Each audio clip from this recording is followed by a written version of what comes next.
have to have a little Manhattan there or a nice old-fashioned. Keep it low and oily. Pour it over the top.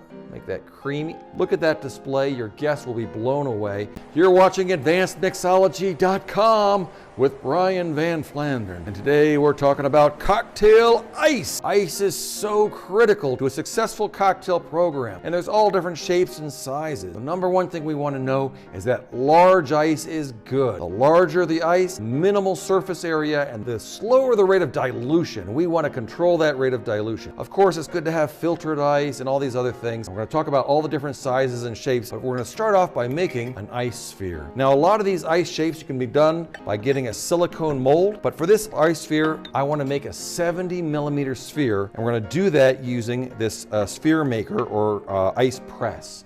And what we do here, I like to buy these Moscow Mule mugs, these copper mugs that are perfectly cylindrical. And then when you heat them up, the heat of your hand will allow it to pop out, and use some Talon tongs because you can get a good grip around the center of that cylinder.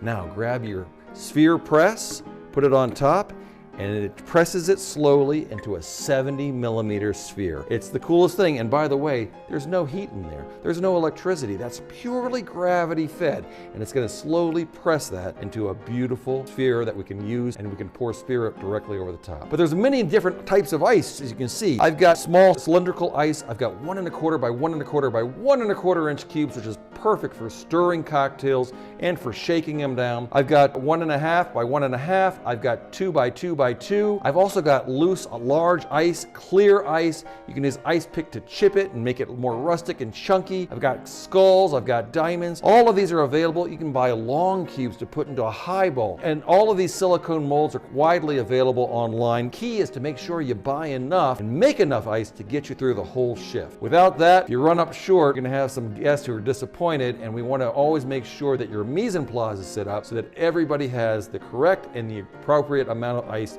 to get through the day. All right, now this one's taking a little bit of time. It's almost done. When it's fully pressed, you'll see a little water leaking around the side as it presses out of the side, and that's why I have a little container here to catch the excess water. I think that's perfectly pressed now. Now this is a little tricky. A little suction is created, so when that happens, you have to grab it and lift up. This is quite heavy, by the way.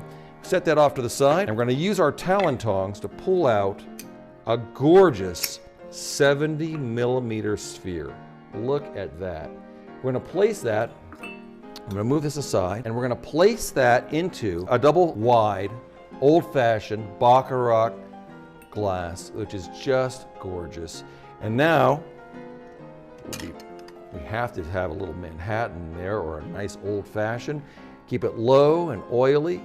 Pour it over the top, make that creamy. Look at that display. Your guests will be blown away. Depending on the size of the ice and what you're doing, you can have all kinds of beautiful presentations. So ice is critical. Large ice is best. Crushed ice is good for certain cocktail applications, but generally meant to be consumed very quickly. And the one ice we always want to avoid is that hotel ice, the hollow ice cubes where there's a maximum surface area as the liquid gets in and out and all around, and it melts so quickly, and pretty soon you have a watered down mess. So I hope you learned a little thing about ice today. And if you like this video, please click like and subscribe, tell your friends, and check us out at AdvancedMixology.com and MyMixologist.com. So until our next old fashioned with an ice sphere together, bottoms up.